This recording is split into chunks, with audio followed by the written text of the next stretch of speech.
Assalamualaikum warahmatullahi wabarakatuh.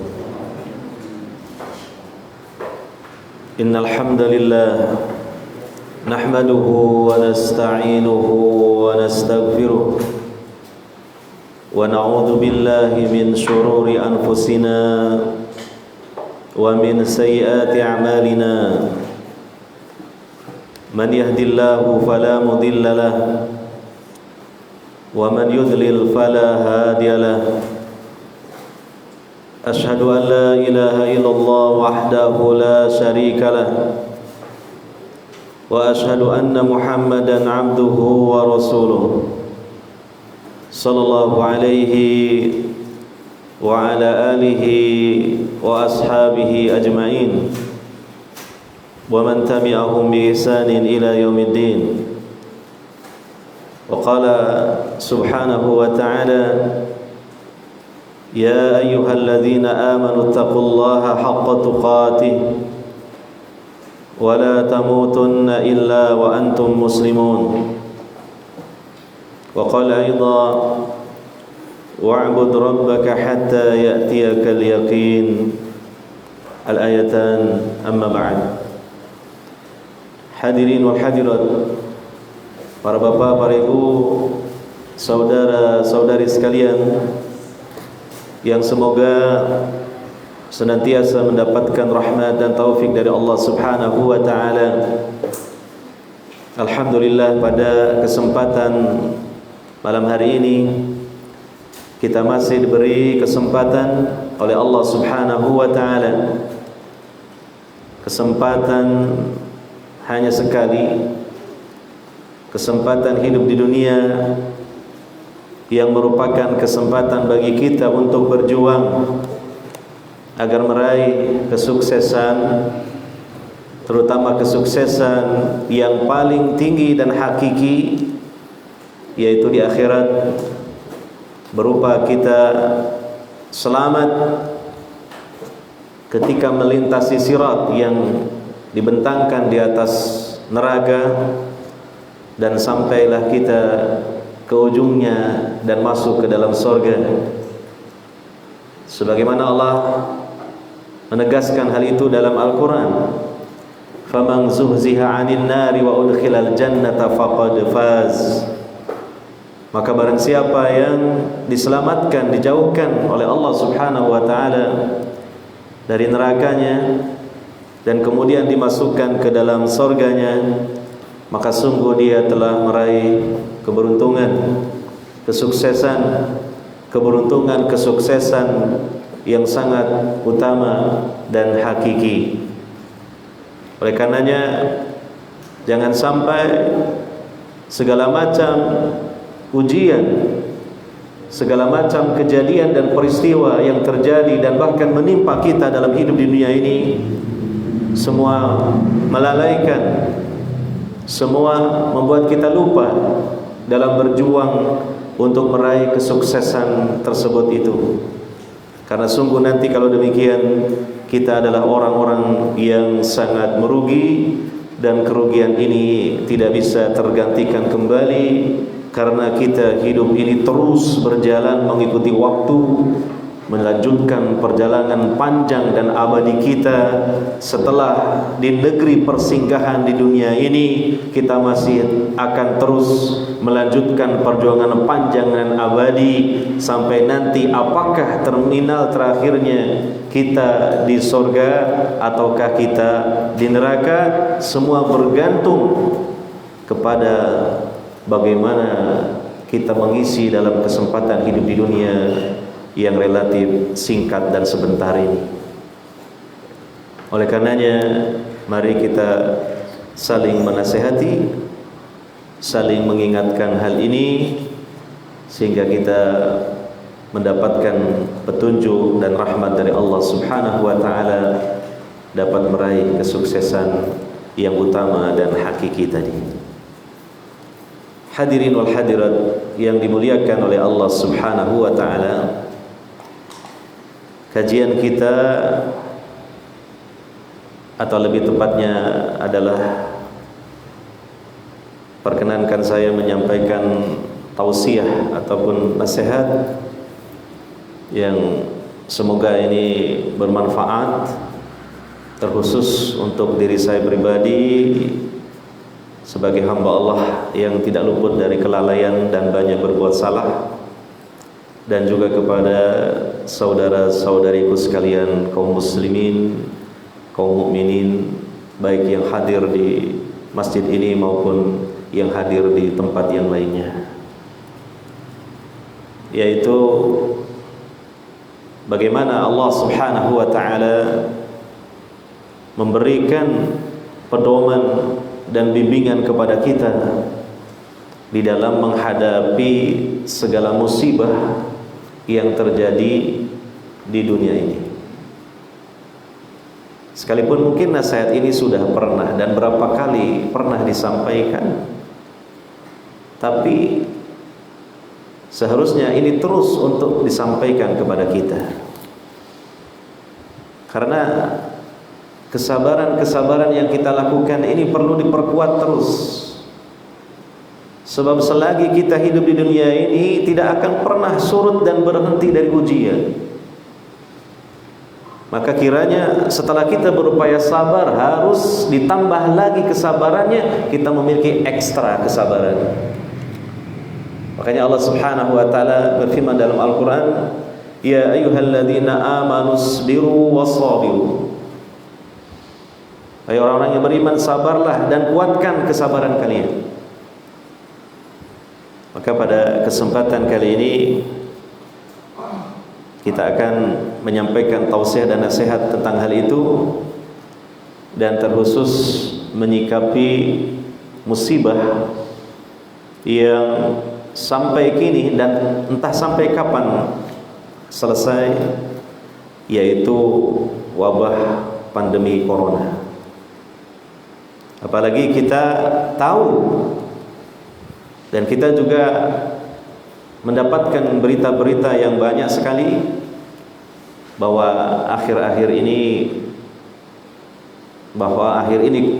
pandemi corona ini mengalami kelonjakan atau peningkatan dari jumlah orang-orang yang terpapar dengannya, dan juga ada sebagian dari kalangan medis dan para pengamat bahwa virusnya ini lebih ganas lagi karena muncul varian yang baru. Dan yang senyata-nyata kita ketahui, hari-hari kita sekarang ini begitu sering kita mendengar kabar kematian, kabar duka. Ya. Di antara mereka bahkan orang-orang yang kita kenal.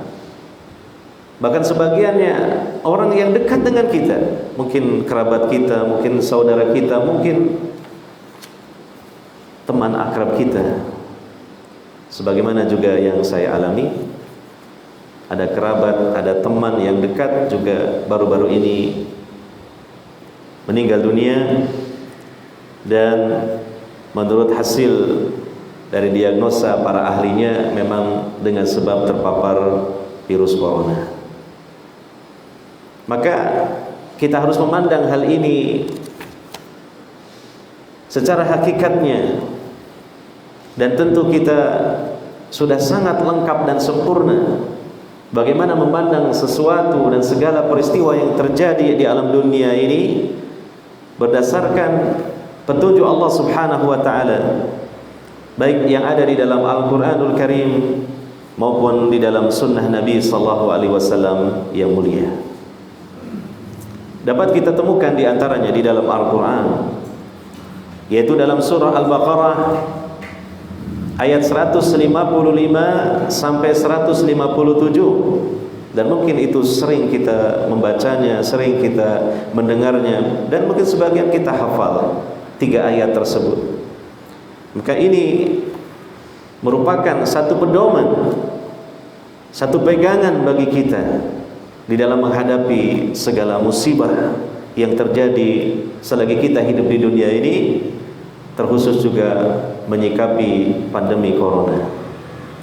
Allah Subhanahu wa taala berfirman pada 3 ayat tersebut, وَلَنَبْلُوَنَّكُمْ بِشَيْءٍ مِّنَ الْخَوْفِ وَالْجُوعِ وَنَقْصٍ مِّنَ الْأَمْوَالِ وَالْأَنفُسِ وَالثَّمَرَاتِ وَبَشِّرِ الصَّابِرِينَ الَّذِينَ إِذَا أَصَابَتْهُمْ مُصِيبَةٌ قَالُوا إِنَّا لِلَّهِ وَإِنَّا إِلَيْهِ رَاجِعُونَ أُولَئِكَ عَلَيْهِمْ صَلَوَاتٌ مِّن رَّبِّهِمْ وَرَحْمَةٌ وَأُولَئِكَ هُمُ الْمُهْتَدُونَ. Dan sungguh benar-benar kami akan menguji kalian dengan sedikit saja, berupa ketakutan, berupa kelaparan, berupa kekurangan harta, kekurangan jiwa, kekurangan buah-buahan, dan juga berilah kabar gembira bagi orang-orang yang sabar, yaitu mereka orang-orang yang apabila mereka ditimpa musibah, mereka mengatakan, sesungguhnya kami milik Allah dan sesungguhnya kami kepadanya lah kembali. Mereka itulah orang-orang yang memperoleh salawat dari Rabb mereka dan juga rahmah, dan mereka itulah orang-orang yang mendapatkan petunjuk. Hadirin wal hadirat sekalian yang dimuliakan oleh Allah Subhanahu wa taala. Mari kita cermati dan kita renungi kandungan dari 3 ayat tersebut. Allah Subhanahu wa taala mengatakan walanabluwannakum bisyai', dan sungguh kami akan menguji kalian dengan sedikit saja. Ini kalau kita perhatikan dari sudut bahasa Arab, ilmu bahasa Arab, lafaz walanabluwannakum. Nah, di sini terdapat 2 huruf yang menunjukkan takkid. Yang pertama huruf lam yaitu la, yang kedua adalah nun yang bertasdid.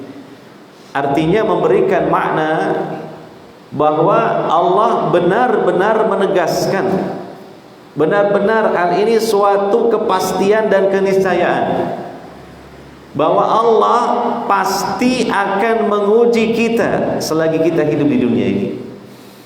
Maka tentunya kita yang membaca ayat ini jangan terlalu kaget dan heran apabila dalam hidup di dunia ini penuh dengan ujian, penuh dengan musibah, dengan beragam ujian dan musibah yang kita sendiri sulit untuk menghitung berapa jenis dan berapa jumlahnya dari ujian dan musibah-musibah itu. Ya. Oleh karenanya salah seorang ulama ahli tafsir pada abad ini, dan beliau telah wafat, yaitu Syekh Abdurrahman bin Nasir As-Sa'di rahimahullah. Beliau menjelaskan tentang ayat tersebut. Beliau mengatakan akhbaru ta'ala annahu la budda an yabtaliya ibadahu bil mihani liyatabayyana as-sadiqu minal kadhibi wal jazi'i minas sabiri wa hadhihi sunnatuhu ta'ala fi ibadihi. Allah Ta'ala mengabarkan bahwa sudah menjadi suatu keniscayaan, menjadi suatu kepastian bahwa Allah menguji hamba-hambanya dengan berbagai macam ujian. Menjelaskan terutama lafaz walanabluwannakum. Tujuannya dan hikmahnya diantaranya apa? Agar menjadi jelas siapa di antara hamba-hamba Allah yang benar atau yang dusta imannya. Kita yang merasa dan menganggap sebagai hamba-hamba Allah yang beriman, maka Allah akan membuktikan anggapan dan keyakinan kita bahwa diri kita ini beriman dengan apa? Dengan ujian-ujian. Sehingga kita beriman ini tidak cukup dengan anggapan dan pengakuan melalui lisan kita, tapi Allah pasti akan membuktikan kepada kita, yaitu dengan diturunkan, didatangkan kepada kita musibah-musibah, ujian-ujian, supaya menjadi jelas siapa yang benar pengakuan dan anggapan imannya dengan yang dusta. Ya, kalau ujian dan musibah itu mungkin ringan, itu belumlah kemudian betul-betul menguji keimanan kita. Tapi ketika ujian itu begitu besar, begitu berat, apalagi datang terus-menerus bertubi-tubi seperti gelombang lautan yang tinggi dan bisa menggulung habis kita, maka disitulah akan terlihat. Dan coba kita perhatikan tentang diri kita, keimanan yang ada pada diri kita ini. Apakah kita tetap kokoh di atas Islam dan iman, dan juga kita tetap berhusnudzan, berbaik sangka kepada Allah Subhanahu wa taala, mengingat kita pun meyakini bahwa Allah lah satu-satunya yang mentakdirkan dan mendatangkan musibah dan ujian itu. Tidakkah kita protes kepada Allah? Kalau tidak, kita sabar, berarti iman kita kokoh.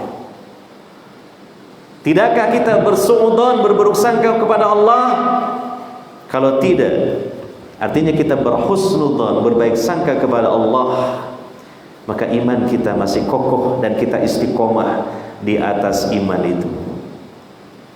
Ataukah juga untuk menguji dan menjadi jelas di antara hamba-hamba Allah, bahkan di antara hamba-hamba Allah yang beriman, ketika diberi musibah ujian, apakah di antara mereka menjadi orang-orang yang sabar dalam menghadapinya, ataukah menjadi orang-orang yang tidak sabar, yang sangat banyak mengeluh dan berkeluh kesah kepada sesama manusia? Jadi itu yang harus kita pahami.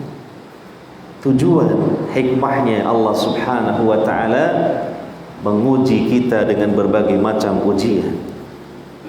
Wa hadhihi sunnatuhu ta'ala fi ibadihi. Ditegaskan kembali, ini adalah sunnatullah, ketetapan Allah Subhanahu wa ta'ala yang itu terus terjadi. Allah timpakan kepada hamba-hambanya mulai awal sampai akhir, mulai hamba-hamba yang terdahulu sampai yang terkemudian, sampai hari kiamat akan terus Allah uji dengan berbagai ujian dan musibah itu.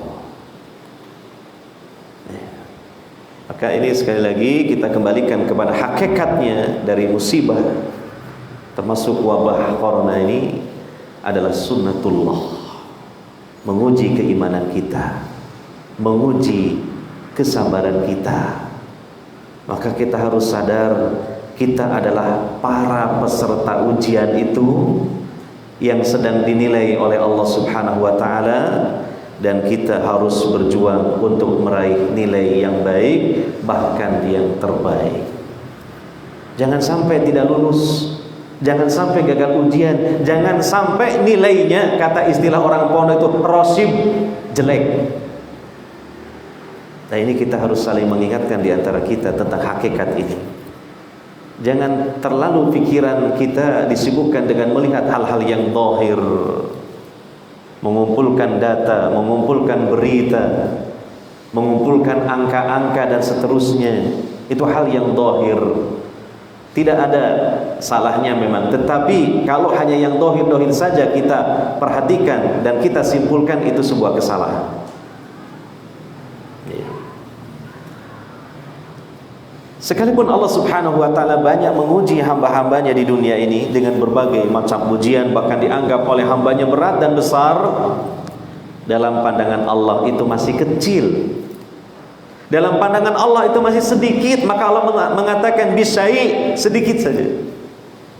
Kenapa demikian? Karena musibah di dunia, apapun musibah itu, apalagi bagi orang-orang yang beriman, itu adalah masih dalam taraf ujian, bukan sebenar-benar musibah.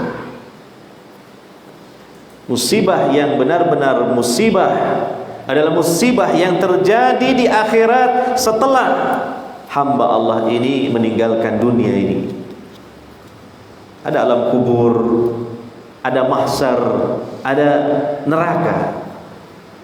Maka ketika hamba Allah di alam kubur sudah dapat siksaannya, di mahsyar sudah mendapatkan deritanya, dan terakhirnya masuk neraka, itulah sebesar-besar musibah yang kata Allah dalam Al-Quran, wa ma asbarakum 'alan nar, tidak akan ada yang bisa sabar untuk menerima siksaan api neraka. Tidak ada, tidak tertahankan, tidak terperikan. Itulah sebesar-besar musibah dan sebenar-benar musibah. Nah, ini yang harus kita yakini berdasarkan petunjuk dari Allah Subhanahu wa taala melalui kalamnya, melalui firman-Nya ini. Kemudian Allah Subhanahu wa taala menyebutkan sebagian dari musibah itu. Dan ini adalah kalimat yang merangkum mungkin berbagai macam musibah. Yang pertama al-khauf, ketakutan. Terutama seperti yang dijelaskan oleh para ulama tafsir, ketakutan ketika di sebuah negeri ini terjadi ketidakamanan, terjadi banyak kejahatan, terjadi banyak pembunuhan, bahkan tentu yang paling besar terjadi peperangan. Demikian juga ketakutan yang lain. Ya, mungkin sekarang suasana kita semua sedang ditimpa musibah pandemi, ya.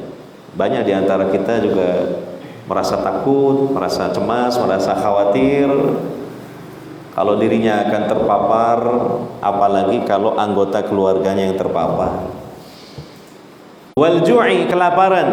Ya, alhamdulillah sampai saat ini kita mungkin belumlah sampai dalam taraf kelaparan, ya. Kemudian wa naqsi minal amwal, kekurangan harta, atau boleh kita sebut krisis ekonomi. Ya, mungkin salah satu dampak dari pandemi ini mengimbas kepada sektor ekonomi. Ya, semua merasakan itu.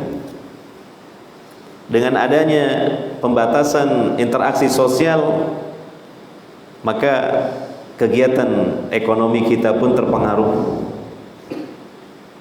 Ya, orang-orang yang menjual baik barang maupun jasa semua merasakan sepi pengunjung, sehingga terjadi pendapatan berkurang, income susut.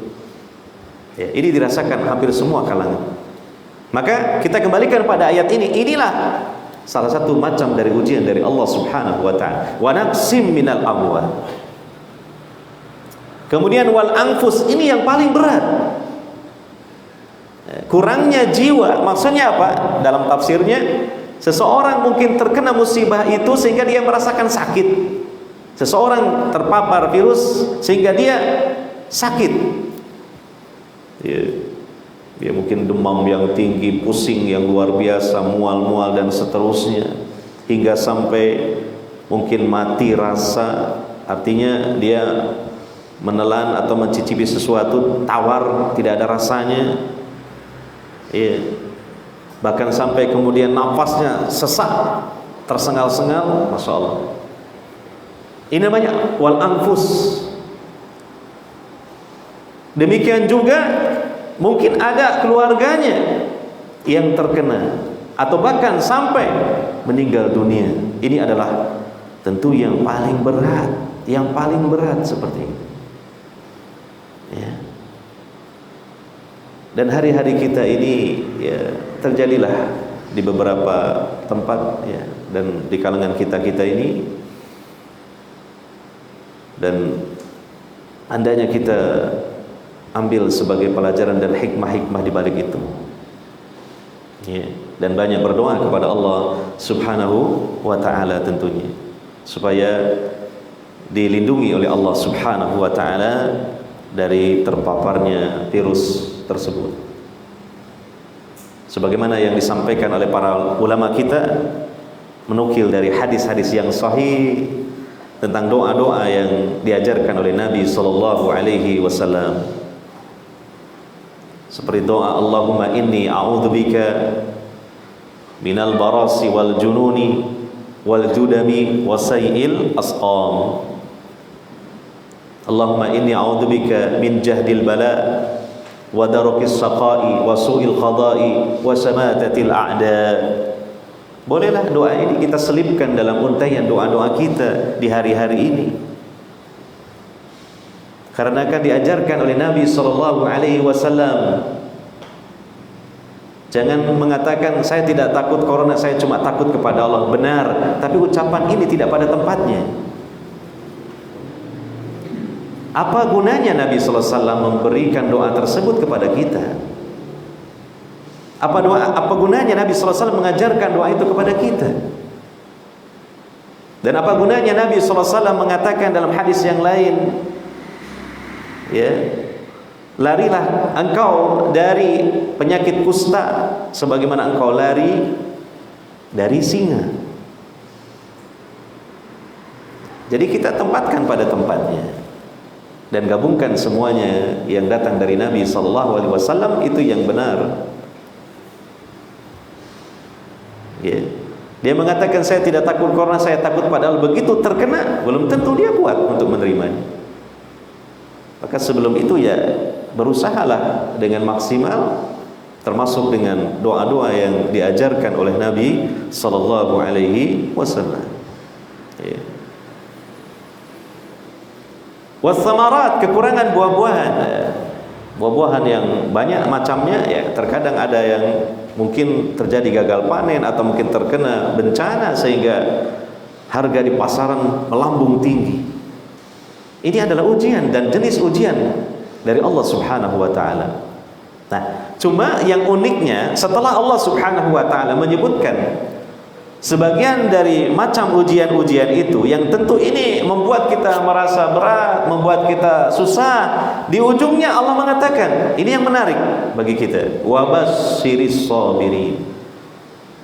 Setelah kabar-kabar yang tidak menyenangkan, kemudian Allah menyebut kabar gembira. Tapi bagi siapa? Hamba-hamba Allah yang mukmin, hamba-hamba Allah yang mukminah, yang sabar menghadapi semua ujian itu. Inilah yang perlu digarisbawahi sebagai bimbingan dan pedoman bagi kita.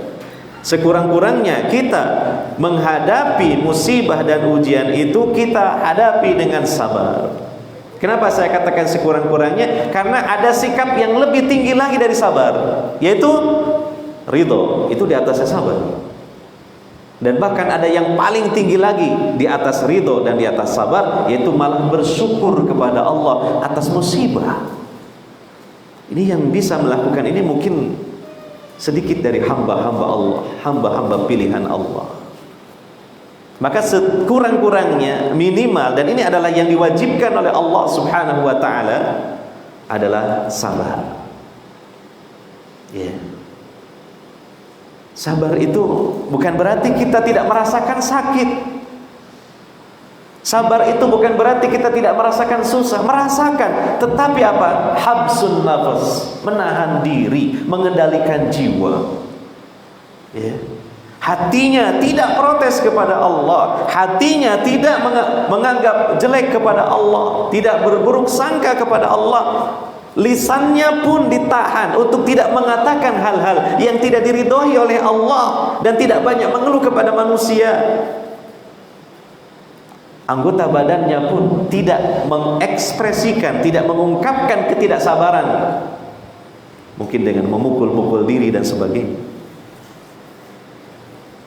Makanya Nabi SAW dalam hadis mengatakan, as-salatu nurun was-sabru diya'un. Salat itu cahaya, sabar juga cahaya. Tapi nur dengan diya itu berbeda. Secara bahasa Arab, nur dengan diya itu berbeda. Contohnya, dan itu disebutkan dalam Al-Quran, nur itu adalah cahaya seperti cahaya yang keluar dari bulan. Sedangkan dia itu cahaya yang keluar dari matahari. Apa bedanya? Cahaya yang keluar dari bulan tidak mengandung panas, sedangkan cahaya yang keluar dari matahari mengandung panas. Artinya itu sebuah perumpamaan. Orang yang sabar itu panas, hatinya ini bergolak, tetapi ditahan, dikuat-kuatkan. Makanya ini kata Nabi SAW, as-sabru dia, Sabar itu adalah cahaya yang mengandung panas. Memang mengandung panas tapi bercahaya karena kesabaran itu. Ya. Hadirin wal hadirat yang dimuliakan oleh Allah Subhanahu wa taala. Sabar yang seperti apa yang dituntut dan dituntunkan oleh Allah Subhanahu wa taala dalam ayat-ayat ini? Sabar seperti yang dijelaskan pada kelanjutan ayat itu, yaitu pada ayat 156. Alladzina idza asabathum musibah qalu inna lillahi wa inna ilaihi raji'un. Yaitu orang-orang yang apabila mereka ditimpa musibah apapun, mereka mengatakan kalimat istirja. Tentu yang dimaksud dengan mengatakan di sini bukan hanya mengatakan dengan lisannya saja, tapi ditetapkan di dalam hatinya, diilmuinya, diresapi maknanya, dan dilaksanakan konsekuensinya dari kalimat istirja itu. Inilah sabar yang dituntut dan dituntun oleh Allah Subhanahu wa taala, yang harus menjadi landasan ketika menghadapi musibah. Sabar yang dilandasi dengan kalimat istirja, inna lillahi wa inna ilaihi raji'un. Sesungguhnya kami ini milik Allah. Ini perkataan yang singkat tapi mendalam. Kami ini milik Allah. Ketika kita diuji dengan sakit, berarti kesehatan sedang diambil oleh Allah. Kesehatan itu milik Allah. Ketika kita sakit, Allah mengambilnya. Milik Allah kesehatan, bukan milik kita ternyata. Bukan milik para ahli kesehatan juga, bukan. Bukan milik para dokter, tidak. Berapa banyak para ahli kesehatan dan dokter pun juga sakit terkadang. Milik Allah, inna lillah. Demikian ketika kita, atau mungkin orang yang kita cintai diwafatkan oleh Allah, diambil oleh Allah, itu memang milik Allah, bukan milik kita. Termasuk jasad dan roh kita ini pun milik Allah. Ketika Allah mengambilnya, kita tidak bisa menolak dan mengelaknya. Apalagi orang-orang yang ada di sekitar kita yang kita cintai dari keluarga kita. Diri kita saja milik Allah. Ini kalimat yang mendalam. Makanya kenapa kalau kita mendapatkan musibah, apapun musibah itu, bukan hanya kematian saja, kita disunahkan membaca kalimat istirja. Cuma sebagian di antara kita, kalau ada orang mengucapkan kalimat istirja, dipahami ada yang mati. Siapa yang mati? Ya. Jadi sebenarnya disunahkan kita kena musibah, walaupun musibah itu mungkin tidak begitu besar, mengucapkan kalimat istirja. Contohnya kita mungkin safar naik kendaraan, kemudian dompet kita seisinya, bukan hanya dompetnya saja, dompet kita seisinya dicopet orang, diambil orang. Setelah itu kita tahu dompet kita hilang, maka disunahkan kita mengucapkan itu, inna lillahi wa inna ilaihi raji'un. Dan ditambahi dengan kalimat yang lain, Allahumma ajurni fi musibati wa akhlif li khairan minha. Allah, ya Allah, berikanlah pahala ganjaran atas musibah yang menimpa saya ini, dan gantikanlah untukku dengan yang lebih baik lagi daripadanya. Ya. Maka ya, ini perlu kita merenungkan kalimat istirja. Tatkala kita mendapatkan musibah, bukan hanya disunnahkan dibaca dengan lisan saja, tapi perlu diilmui maknanya dan dilaksanakan kandungan serta konsekuensinya. Itulah kenapa Allah mengatakan wabasyiris sabirin alladzina idza asabathum musibah qalu inna lillahi wa inna ilaihi raji'un. Coba kita perhatikan penjelasan dari salah seorang ulama kita, Syekh Ibnu Utsaimin rahimahullahu taala, murid dari Syekh Muhammad bin Syekh Abdurrahman bin Nasir As-Sa'di rahimahullah. Beliau menjelaskan tentang kalimat istirja, inna lillahi wa inna ilaihi raji'un.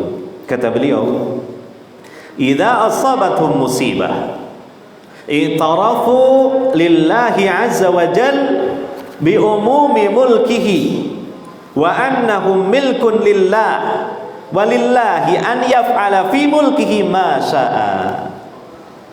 Apabila mereka, orang-orang mukmin yang sabar itu ditimpa musibah, mereka mengakui, di dalam hatinya mengakui tentang apa? Seluruh alam semesta seisinya ini semata-mata mutlak milik Allah. Semua alam semesta dan seisinya ini kerajaan besar Allah, dan Allah satu-satunya rajanya, termasuk diri kita, termasuk keluarga kita. Inilah makna inna lillah, milik Allah. Kita ini marbubun, Allah Rabbuna. Kita ini dimiliki, diciptakan, dikuasai, ditakdirkan, diatur oleh Rabb kita, Allah Azza wa Jalla. Ini makna inna lillah. Dan juga Allah memiliki wewenang untuk berbuat sesuai dengan kehendaknya di kerajaan besarnya ini. Kita ini mau diapain saja terserah Allah, karena kita ini dimiliki oleh Allah Subhanahu wa ta'ala. Kita dikasih musibah ini, musibah itu, diambil dari kita ini itu haknya sang pemilik semuanya itu, yaitu Allah Azza wa Jalla. Sudahkah kita sampai kesadarannya sampai ke situ? Kalau belum, kita belum melaksanakan kandungan dari inna lillah. Sungguhnya kita ini milik Allah. Sehingga yang muncul kemudian dari hal itu adalah keridhaan dan kepasrahan, karena kita semua ini dimiliki oleh Allah. Makanya Nabi SAW dalam satu hadis atau riwayat, tatkala menyampaikan pesan nasihat untuk disampaikan kepada putri beliau Zainab binti Rasulullah SAW yang ditimpa musibah cukup berat karena putra Zainab ini akan meninggal dunia, sudah mendekati sakaratul maut. Apa di antara nasihat Nabi SAW? Beliau mengatakan, inna lillahi ma akhadha wa ma a'ta, wa likulli syai'in indahu bi ajalin musamma, fal tasbir wal tahtasib.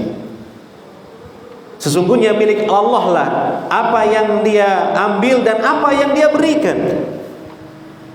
Ketika memberi kepada kita, itu milik Allah, kita hanya dititipi dan dipinjami. Ketika mengambilnya pun, itu haknya Allah untuk mengambil, miliknya, bukan milik kita. Dan untuk segala sesuatu di sisi Allah sudah ada ajal yang sudah ditentukan, termasuk kita. Kapan saatnya kita berangkat menuju alam kubur sudah terjadwal di kitab Lauhul Mahfuz. Dan itu pasti terjadi sesuai dengan jadwal itu. Cuma kita tidak tahu jadwal itu. Makanya Nabi memberikan nasihat, fal tasbir wal tahtasib, hendaknya engkau bersabar dan engkau mengharap pahala kepada Allah atas musibah. Dan ini makna inna lillah. Mari kita maknai, kita pahami itu. Kalimat istirja yang melandasi sabar dalam menghadapi segala musibah. Kemudian kata beliau lagi, makna dari wa inna ilaihi raji'un, yakni ya'tarifuna bi annahum la budda an yarji'u ila Allah fayujaziyahum. Mereka orang-orang mukmin yang sabar tatkala mendapatkan musibah, itu mereka mengakui dalam hati mereka bahwa mereka itu pasti akan kembali kepada Allah. Kemudian Allah akan memberikan balasan pada mereka. Kita tinggal dimanapun, berserakan di tempat-tempat di dunia ini. Ada yang di daratan rendah, ada yang di gunung, ada yang di kota, di desa, di tempat keramaian maupun di pedalaman. Semuanya sama, akan kembali menuju Allah Subhanahu wa ta'ala. Dan ketika kembali itu, Allah akan memberikan balasan kepada hamba-hambanya. Maka orang-orang mukmin ketika mereka mendapatkan musibah karena meyakini akan kembali kepada Allah dan Allah akan memberikan balasan, maka mereka mengupayakan untuk melakukan yang terbaik, yaitu mereka bersabar karena Allah di atas kalimat istirja, sehingga nanti Allah memberikan balasan yang besar berupa ganjaran bagi orang-orang yang sabar. Ini makna dari kalimat istirja yang melandasi sabar ketika menghadapi musibah. Ulaika alaihim salawatum min rabbihim wa rahmah wa ulaika humul muhtadun. Mereka itulah orang-orang yang mendapatkan salawat dari Rabb mereka. Salawat ini sesuatu yang istimewa. Bahkan Syekh Utsaimin mengatakan salawat akhassu min rahmah. Salawat ini lebih istimewa, lebih khusus daripada rahmat Allah. Salawat Allah kepada hamba-hambanya ini maksudnya apa? Allah memuji, Allah menyanjung hamba-hambanya ini di hadapan seluruh malaikatnya di langit sana. Maka orang mukmin yang sabar, yang kesabarannya dilandasi dengan kalimat istirja ketika menghadapi musibah, namanya harum di kalangan para malaikat di sana. Dia banyak dikenal di kalangan penduduk langit sana. Mungkin sekalipun tidak dikenal, bahkan tidak terkenal di kalangan penduduk bumi ini. Namanya harum dan disebut-sebut oleh para malaikat karena Allah memuji hambanya ini di hadapan mereka para malaikat. Ini sholawat Allah kepada orang yang sabar. Begitu istimewa. Yang kedua adalah rahmat. Masya Allah, ini mungkin hal yang harus kita perdalam dan kita merenung, untuk merenungkan bahwa Allah memberikan rahmat bagi orang-orang yang sabar tatkala mendapatkan musibah. Dan mungkin kita harus mengerti dan mengetahui seperti apa rahmat Allah. Di satu sisi terjadi musibah menimpa orang mukmin sabar, dia dapat rahmat Allah ternyata. Di balik musibah, orang mukmin malah mendapatkan rahmat Allah. Ini yang harus kita kuat. Ini yang harus kita tafakur dan kita renungkan.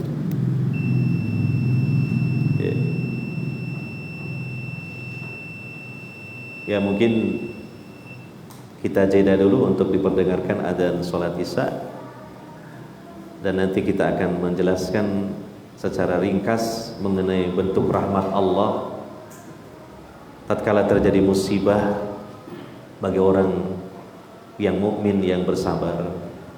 Dan ini merupakan bagian juga dari catatan-catatan penting sebagai bekal-bekal kita menghadapi musibah, terkhusus pandemi corona ini. Demikian.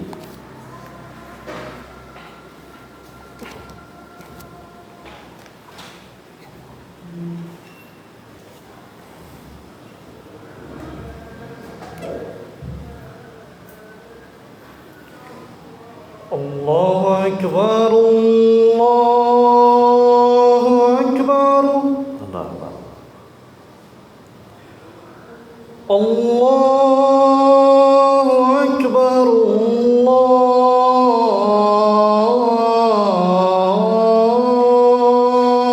Akbar.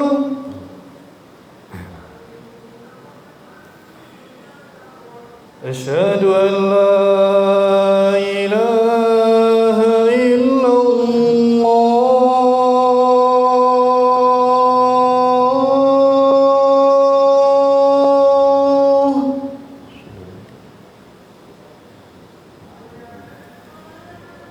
أشهد أن لا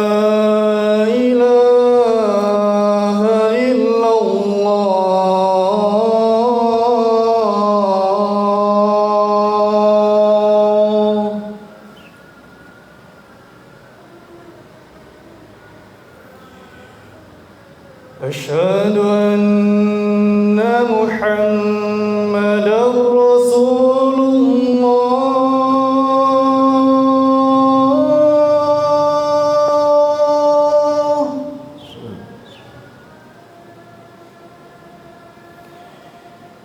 أشهد أن محمدا رسول الله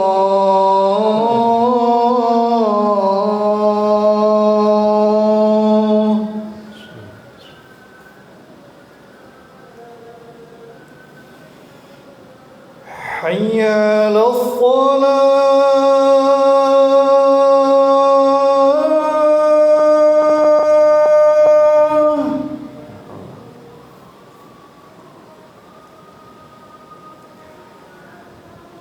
حي على الصلاة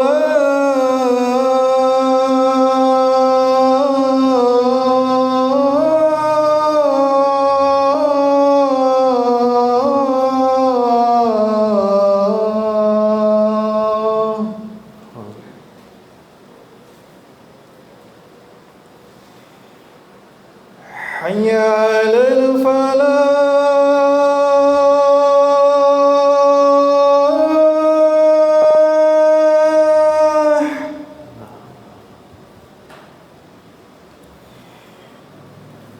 حي على الفلاح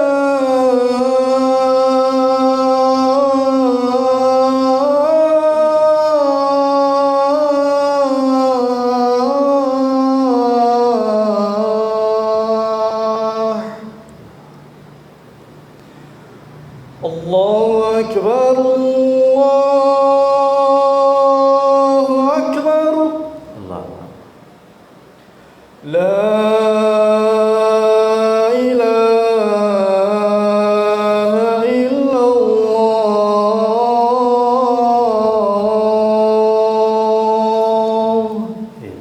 Allahumma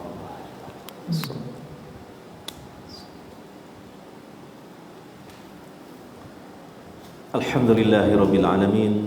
Wassalatu wassalamu ala nabina Muhammadin wa ala alihi wa sahbihi ajmain. Amma ba'd. Sedikit mungkin karena ilmu saya sedikit dalam menguak rahmat Allah bagi orang mukmin yang sabar, yang kesabarannya dilandasi kalimat istirja ketika mendapatkan musibah. Yang pertama, musibah menjadi peringatan bagi orang-orang mukmin untuk kembali ke jalan yang benar dari kelalaian dan dari kesalahan mereka. Dan ini adalah rahmat Allah. Bagaimana Allah menjaga iman hambanya tatkala imannya ini sedang surut. Allah ingatkan dengan didatangkan musibah sehingga hambanya ini sadar, insaf, bertaubat dan kembali ke jalan yang benar. Ya. Allah berfirman dalam Al-Quran surah Ar-Rum ayat 41, Zaharal fasadu fil barri wal bakhri bima kasabat aydin nas liyudhiqahum ba'dalladhi 'amilu la'allahum yarji'un. Telah tampak kerusakan di daratan maupun di lautan disebabkan karena ulah perbuatan manusia, agar Allah merasakan kepada mereka sebagian dari apa yang telah mereka perbuat, agar mereka kembali ke jalan yang benar. Terbukti ini ya dalam kehidupan sehari-hari kita ini. Berapa banyak di antara saudara-saudari ketika mungkin dalam keadaan mapan, hidup sejahtera, hidup nyaman, akhirnya jatuh dalam kelalaian-kelalaian, bahkan sampai lalai dalam melaksanakan sholat, lalai dalam menuntut ilmu agama, merasa tidak perlu, bahkan bisa jadi sampai dalam taraf seolah-olah tidak merasa butuh lagi kepada Allah karena sudah merasa cukup kaya. Itu seperti yang Allah gambarkan dalam Al-Quran dalam surah Al-Alaq itu. Kalla innal insana la yatgha ar-ra'ahu istaghna. Sungguh manusia ini melampaui batas karena merasa dirinya cukup dan kaya. Maka ketika Allah timpakan musibah, dia jatuh miskin, usahanya bangkrut, baru dia insaf, baru dia sadar, akhirnya dia taubat kepada Allah, kembali lagi menuju kepada ketaatan kepada Allah.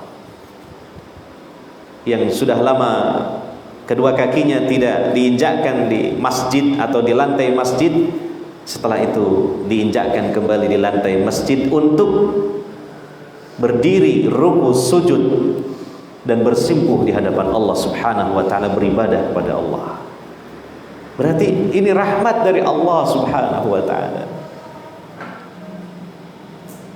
Ya. Kita lihat dengan sebab pandemi corona ini berapa banyak di antara teman-teman yang akhirnya sadar, yang akhirnya ingat dari kelalaian-kelalaian. Ada teman yang dulu tidak pernah kelihatan di majelis-majelis ilmu, di halaqah-halaqah ta'lim. Begitu ada corona, usahanya sepi, dia banyak memiliki waktu longgar, akhirnya datang ke majelis ilmu. Alhamdulillah, inilah jalan hidayah. Dengan sesuatu yang memang pahit, tapi pahitnya seperti jamu yang bisa menyehatkan. Ini adalah rahmat Allah. Kemudian yang kedua, pahala sabar Allah janjikan untuk orang-orang mukmin itu begitu besar, sehingga tidak banyak disebutkan dalam Al-Quran ya tentang pahala yang Allah janjikan begitu besar dari suatu amal kebaikan. Hanya diantaranya ini adalah sabar. Ini luar biasa. Allah mengatakan dalam surah Az-Zumar ayat 10, innama yuwaffas sabiruna ajrahum bighairi hisab. Sesungguhnya Allah lengkapkan, Allah sempurnakan pahala bagi orang-orang yang sabar tanpa ukuran. Masya Allah. Tabungan pahala kita itu ternyata Allah berikan jalan bukan dari amal-amal kebaikan dan ibadah saja, tapi apa? Dari penderitaan hidup, dari musibah yang mungkin terus-menerus menimpanya. Maka ada benarnya ucapan sebagian salaf mengatakan, seandainya Allah tidak turunkan musibah kepada kita, kita menghadap Allah tanpa membawa apa-apa. Ketika Allah menurunkan musibah bagi orang mukmin, pertama sudah menghapus dosa-dosanya. Yang kedua, ketika dia sabar karena Allah, Allah berikan pahala bighairi hisab, pahala tanpa ukuran. Dan ini harus kita ingat selalu. Yang ketiga, banyaknya kematian, dan kita hari-hari ini mendengar begitu sering berita-berita kematian sampai pada kita. Apalagi di antara kita kebanyakan ikut bergabung di medsos, di grup-grup WA, Facebook dan sebagainya. Cepat sekali informasi sampai kepada kita. Sampai ada ustadz di sana di tempat jauh pun sakit kita tahu. Lalu mungkin kita kirimkan doa gitu ya. Berita-berita kematian ini hari-hari sekarang ini sering kita dapatkan. Maka apa? Ini bisa menyadarkan kita sebagai orang-orang yang beriman tentang fananya dunia. Karena kalau sudah mati gak ada yang dibawa kecuali iman dan amal-amal soleh. Kalau amalnya soleh, kalau amalnya buruk, ya amal buruknya dibawa. Iya. Coba perhatikan, suatu ketika mungkin kita bertakziah dan menghantar jenazah seseorang yang kaya raya. Coba renungkan di situ. Apa yang dibawa oleh dia? Apa yang dibawa? Yang dibawa ke kuburannya cuma 3 helai kain kafan yang harganya murah. Dan yang dibawa ke alam kuburnya amalnya. Itu saja. berapa triliun, berapa miliar rupiah asetnya ditinggalkannya dan menjadi hak ahli warisnya. Mobil yang biasa dia tumpangi, yang biasa dia supiri, yang sering dia bawa-bawa, yang mungkin harganya sangat mahal, ketika prosesi pemakaman memang mengiringi, tapi setelah itu mobilnya balik ke rumahnya jadi milik ahli warisnya. Jadi ini menyadarkan kita, dunia ini fana, semuanya akan kembali kepada Allah Subhanahu wa ta'ala. Sehingga akhirnya apa? Kita harus bersungguh-sungguh untuk mempersiapkan bekal-bekal menuju akhirat dengan iman dan memperbanyak amal-amal soleh, karena hanya itulah yang dibawa dan dapat menjadi sebab keselamatan dan kebahagiaan kita di alam sana, di akhirat. Maka Nabi SAW mengatakan dalam salah satu hadis, "Aksiru dzikra hadhimil laddat ya'nil maut." Perbanyak oleh kalian mengingat-ingat sang pemutus segala kelezatan kehidupan duniawi, yaitu kematian. Maka berita-berita kematian ini jangan ditanggapi dengan negatif, harus dengan positif. Saudara, kita nggak mau tahu, jangan sampai dengar-dengar ada berita kematian kita tutup telinga, tutup mata, tutup HP-nya gitu. Karena ini membuat kita nggak tenang kok, berita kematian. Ini salah, sikap seperti ini salah. Justru alangkah baiknya kita sering mendengar berita kematian, bahkan kita menyaksikan kematian, supaya menjadi nasihat untuk kita. Nabi SAW berpesan seperti itu. Dan Nabi SAW juga berpesan untuk sering-sering ziarah kubur.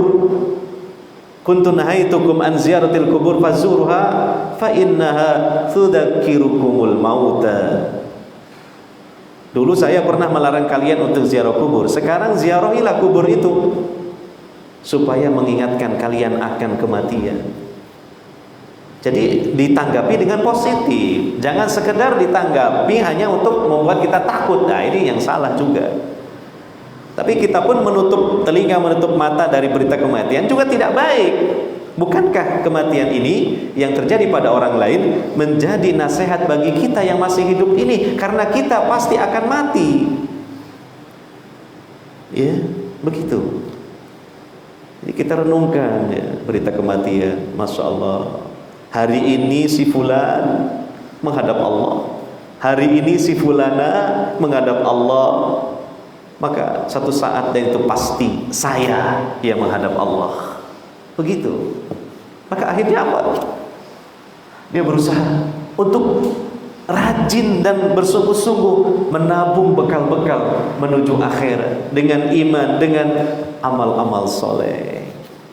Yang tadinya bakhil padahal punya harta yang banyak, jadi dermawan, suka menyedekahkan hartanya di jalan Allah dan karena Allah, dan tidak merasa sayang dengan harta. Itu manfaatnya.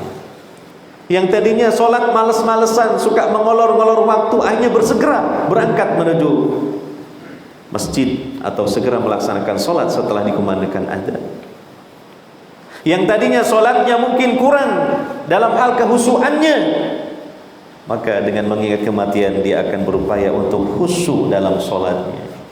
Seperti kata Nabi SAW, "Idza kumta ila sholatika fasalli sholata muwaddi." Kalau engkau akan melaksanakan sholat, lakukan sholat seperti orang yang akan mati. Nah, karena ingat mati. Ya, begitu. Ini rahmat dari Allah. Rahmat dari Allah bagi orang mukmin. Yang keempat, musibah ataupun sakit atau penyakit, apalagi penyakit berat ya seperti corona ini menjadi penghapus dosa-dosa.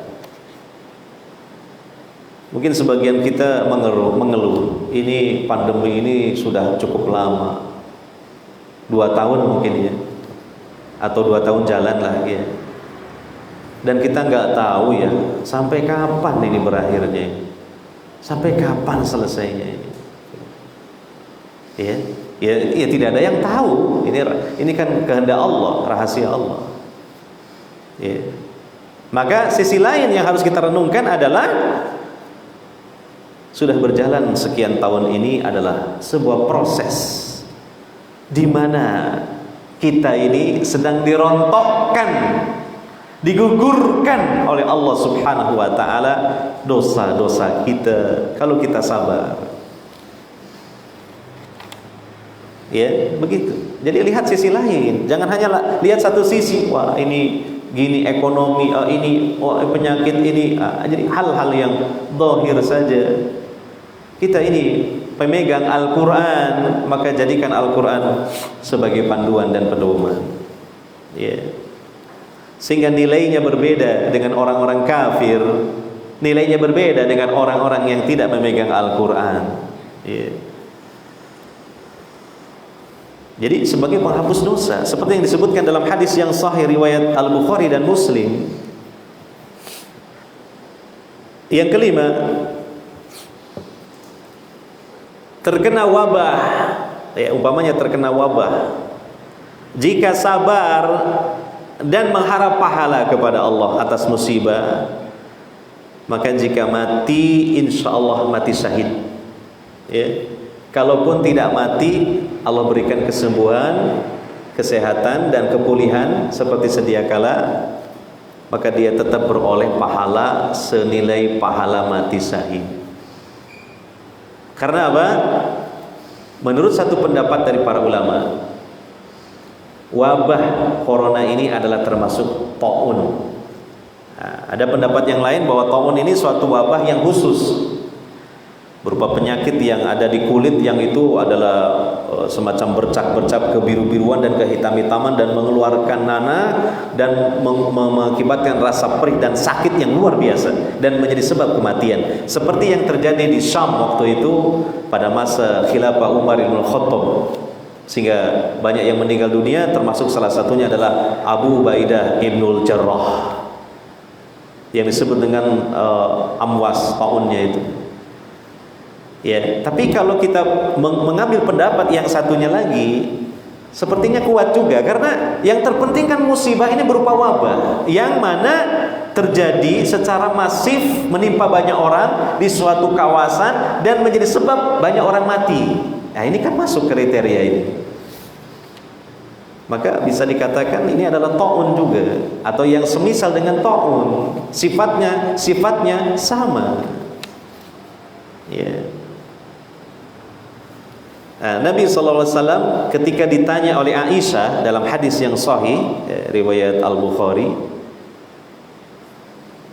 ketika Aisyah radhiyallahu anha bertanya kepada Rasulullah SAW tentang taun, maka Nabi mengabarkan kepada Aisyah dan beliau bersabda, annahu kana adzaban yab'atsuhu Allah ta'ala 'ala man yasha'u faja'alahu Allah ta'ala rahmatan lil mu'minin. Falaisa min 'abdin yaqa'u fit ta'un fayamkusu fi baladihi sabiran muhtasiban ya'lamu annahu la yusibuhu illa ma kataballahu lahu illa kana lahu mithlu ajri syahid. Sesungguhnya ta'un itu adab yang Allah kirimkan kepada orang-orang yang Allah kehendaki. Kemudian Allah menjadikan ta'un ini sebagai rahmat bagi orang-orang mukmin. Nah, ini yang menjadi PR bagi kita untuk dikaji. Kenapa wabah bagi orang mukmin itu rahmat? Nah, maka sebagian dari yang kita kaji adalah yang saya sampaikan ini dengan sedikit ilmu yang saya miliki ini. Ya. Tidaklah seorang hamba yang dia terjatuh ke dalam taun di suatu kawasan, kemudian dia berdiam di negerinya dalam kondisi sabar dan mengharap pahala kepada Allah. Dia meyakini bahwa itu tidak akan menimpanya kecuali apa yang telah Allah takdirkan. Nah, ini penting. Apa yang Allah takdirkan untuknya. Jadi hakikatnya ini takdir. Orang terpapar ataupun tidak, itu takdir. Kalau sudah terpapar, sembuh atau menjadi sebab kematiannya, takdir sudah. Dibahas gini segala macam lah, itu sulit, rumit. Intinya apa? Takdir. Ya. Karena wabah ini kan dengan sebab mungkin virus-virus yang nggak kelihatan dengan mata kita ya. Dengan mata telanjang ini nggak kelihatan ya. Nah, melainkan baginya mendapatkan pahala semisal pahala orang yang mati syahid. Yang keenam, yang terakhir ya, jaminan surga bagi orang mukmin yang sabar dan mengharap pahala kepada Allah ketika ditinggal wafat oleh orang-orang yang dicintainya, oleh orang yang dia cintai. Mungkin istri bagi seorang laki-laki, atau suami bagi seorang wanita, anak bagi orang tua bagi anak, ya, ditinggal oleh saudara-saudari, kerabat, teman yang baik, teman akrab yang baik, guru kita yang baik, murid kita yang baik. Nah, kalau sabar dan mengharap pahala kepada Allah, maka Allah janjikan surga. Ini disebutkan dalam hadis qudsi sahih riwayat Al-Bukhari. Kata Nabi SAW, yaqulullahu ta'ala, Allah berfirman, ma li abdil mu'min indi jaza idza qabadtu safiyahu min ahli dunya thumma ihtasabahu illal jannah. Tidaklah bagi hambaku yang mukmin di sisiku ada balasan ketika aku mengambil kekasihnya, kecintaannya dari penduduk dunia. Masya Allah, berat. Diuji, diambil orang yang kita cintai. Tapi coba ingat-ingat sabda Nabi SAW ini, hadis qudsi, firman Allah dalam hadis Nabi. Kalau dia sabar dan mengharap pahala kepada Allah atas musibah yang menimpanya, Allah jamin untuknya apa? Surga. Ini adalah rahmat dari Allah dengan sebab itu. Karena tidak mudah untuk meraih surga itu. Tidak mudah. Berat. Perjalanan berat. Kecuali orang yang dimudahkan oleh Allah dengan rahmat. Ya. Ini hari-hari ini terjadi. Si fulanah meninggal. Ada yang anaknya meninggal. Kemarin Ustadz Abdul Rahman cerita jamaahnya di Surabaya. Ya, satu keluarga kecil ya, yang bahagia ya. Seorang ibu, ayah, anak satu, laki-laki baru lulus kuliah. Semuanya terpapar COVID. Semuanya opname di rumah sakit. Meninggal dunia kecuali ibunya. Suaminya meninggal dulu. Setelah itu putra satu-satunya meninggal. Tinggal dia sendirian, itu pun dalam keadaan masih opname. Masya Allah, berat seperti ini, berat ya. Tapi mudah-mudahan sedikit banyak menjadi ringan bebannya dengan disampaikan jaminan Allah dalam hadis qudsi ini, surga. Ya. Hadirin wa hadirat yang dimuliakan oleh Allah Subhanahu wa taala. Jadi seorang mukmin yang sabar tatkala mendapatkan musibah dilandasi dengan kalimat istirja, inna lillahi wa inna ilaihi raji'un, maka itulah mereka orang-orang yang mendapatkan petunjuk hidayah dari Allah. Makanya Allah memungkasi 3 ayat tersebut di ayat 157 ya. Ulaika alaihim shalawatum min rabbihim wa rahmah wa ulaika humul muhtadun. Mereka itulah orang-orang yang mendapatkan petunjuk. Artinya dijelaskan oleh para ulama tafsir, orang mukmin ketika mendapatkan musibah dihadapi dengan sabar, dilandasi kalimat istirja, itulah orang mukmin yang mendapatkan hidayah ketika mendapatkan musibah.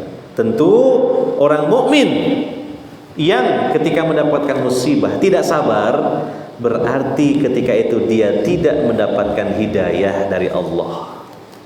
Itu saja. Hidayah dalam hal ketika menghadapi musibah adalah itu tadi, taufik dari Allah berupa sabar, ataukah tidak mendapatkan taufik dari Allah sehingga dia tidak sabar. Mudah-mudahan kita senantiasa mendapatkan taufik dari Allah Subhanahu wa taala untuk bersabar dilandasi kalimat istirja ketika menghadapi musibah, sehingga kita ini adalah orang-orang yang mendapatkan petunjuk hidayah dari Allah Subhanahu wa taala. Demikian yang dapat saya sampaikan.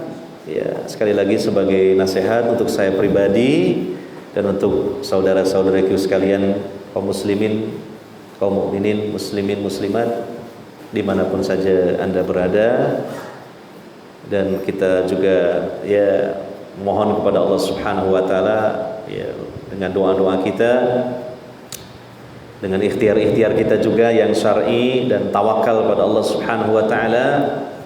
Zikir pagi petang kalau bisa jangan ditinggalkan karena isinya luar biasa, lengkap ya, termasuk minta perlindungan dari musibah, bencana, bala ya, dan untuk senantiasa mendapatkan petunjuk dari Allah Subhanahu wa taala. Dan juga ada satu doa yang Masya Allah ini mudah sekali kita membacanya dan mudah mempraktekannya, yaitu doa ketika kita keluar dari rumah kita ya. Jadi ketika kita keluar dari rumah kita, bukan hanya kita pakai masker, bawa hand sanitizer, bukan hanya itu. Ada yang lebih hebat lagi. Baca doa ketika keluar dari rumah. Bismillahi tawakkaltu 'alallah, la haula wala quwwata illa billah.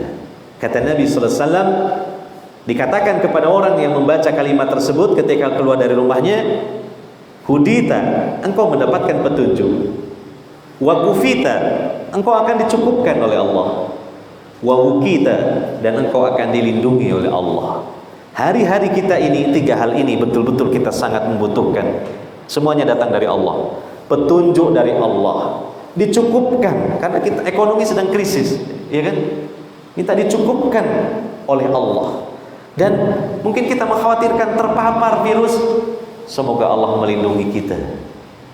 Hudita, kufita, wukita, diberi petunjuk, dicukupkan, dilindungi oleh Allah Subhanahu wa taala dengan sebab membaca doa keluar dari rumah. Demikian, semoga bermanfaat. Subhanakallahumma wa bihamdika asyhadu an la ilaha illa anta astaghfiruka wa atubu ilaik. Wassallallahu ala nabiyyina Muhammadin wa ala alihi washabbihi ajmain. Wassalamu alaikum warahmatullahi wabarakatuh.